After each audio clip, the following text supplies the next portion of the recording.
Alright guys, I'm back with my review of this week's WWE Friday Night Smackdown for September 20th, 2013.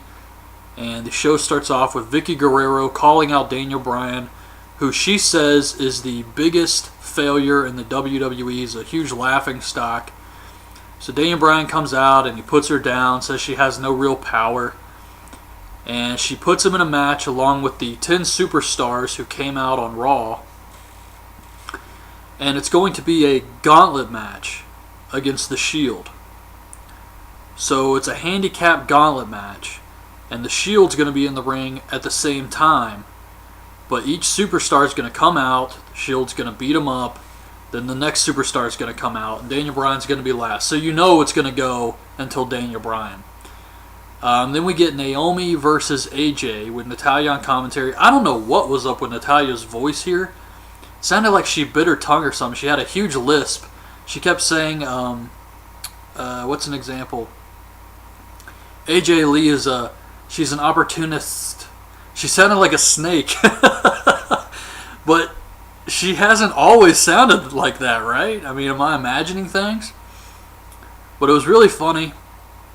AJ wins with the Black Widow.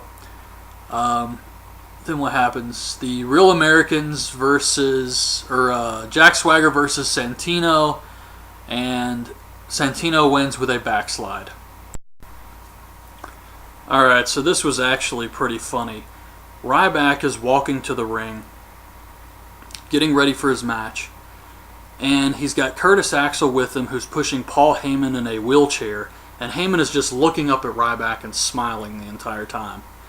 And this reminded me of this picture someone posted on my Facebook page. It was actually posted by Anthony Pereira. Hope I pronounced your name right. And it's a picture of the Brokeback Mountain movie poster with Ryback and Heyman as the Cowboys.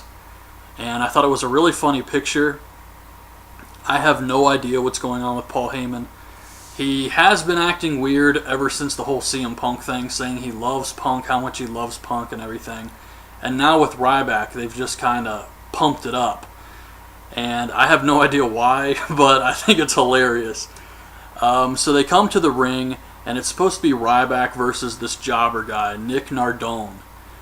And they basically cut the same promo they cut on Raw, with Ryback saying he hates bullies, and this Nick Nardone guy refused to give a kid an autograph, and then he was bullying the kid, so he's going to beat him up. And Ryback just squashes this guy, beats him with Shell Shocked, and that was pretty much it. Then Randy Orton comes out and says that he promises to become the WWE Champion at Battleground, and he's going back to the old Viper, the merciless, evil Randy Orton, who would do anything it took to win a match. And he's talking about scorched earth here, which I actually like that line. And then the Shield comes out, so I guess they're going to do the gauntlet match now, and my DVR says I'm only 51 minutes into the show, so I assume the gauntlet match is going to take over an hour, the entire rest of SmackDown, to get through this. Well, I guess they're not going to do the gauntlet match after all. Darren Young got beat first, then Titus O'Neil. Dolph Ziggler came out and actually got a lot of offense in against the Shield, but Roman Reigns spears him on the outside. Dolph gets counted out. Then Kofi comes out and he got some offense in, but he's beat, and then it's Rob Van Dam. RVD's kicking their asses. He gets ready to go for the 5-star frog splash, and then Triple H's music hits. So Triple H comes out. Roman Reigns pushes RVD off the top rope. And Triple H says, shut it down now. And he just tells Vicky to come with him to his office. Alright, so Triple H tells Vicky that this was a terrible idea. Because this week, they had 10 guys. Next week, it's going to be another 10 guys. And then another 10 guys. And it's just going to be a huge mutiny against Triple H. And he says what the people want is fair competition. So he tells her to make The Shield versus the Usos and Daniel Bryan.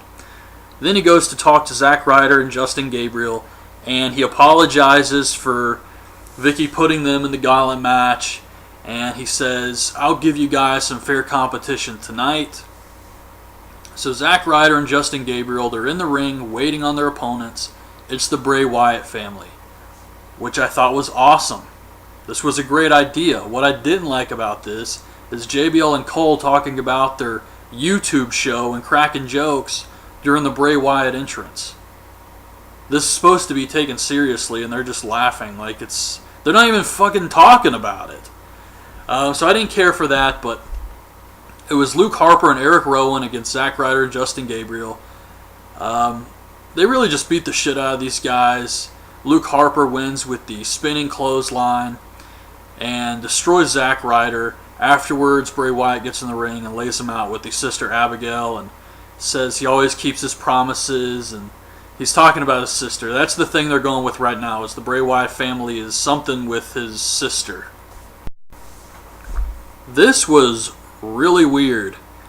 So RVD is backstage being checked on by the doctor, and Triple H comes up to him and he says, "You doing okay, Rob?" And in this entire little backstage segment thing, RVD didn't say anything. Not one word. He made a couple grunting sounds, but that was it. I just watched it twice, and it was very odd looking to see this, because Triple H is like, "You okay, Rob?" And he just goes, What the hell was that? You can't talk all of a sudden? Did they damage your thorax? What the fuck is going on here?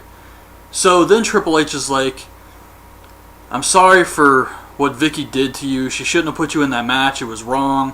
Because of that, I'm going to give you a rematch for the world title against Alberto Del Rio at Battleground." And then RVD's like, still doesn't say anything. Triple H leaves.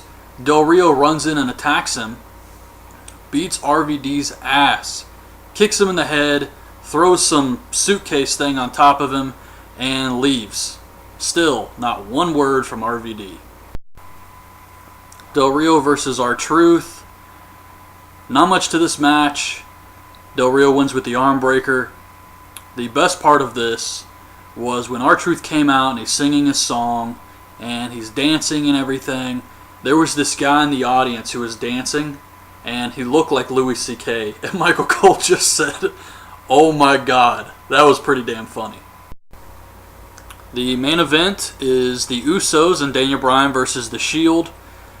And I thought this was a pretty good match. A little slow in the beginning, but definitely picked up towards the end. Daniel Bryan went off on The Shield. The Usos were hitting some dives. It was good stuff. Daniel Bryan hits the flying knee on Dean Ambrose for the win. And that was the show. So overall, I thought SmackDown was alright this week. Nothing really special, but the show was okay. However, I have to say that the fake crowd noise was very noticeable on this week's show.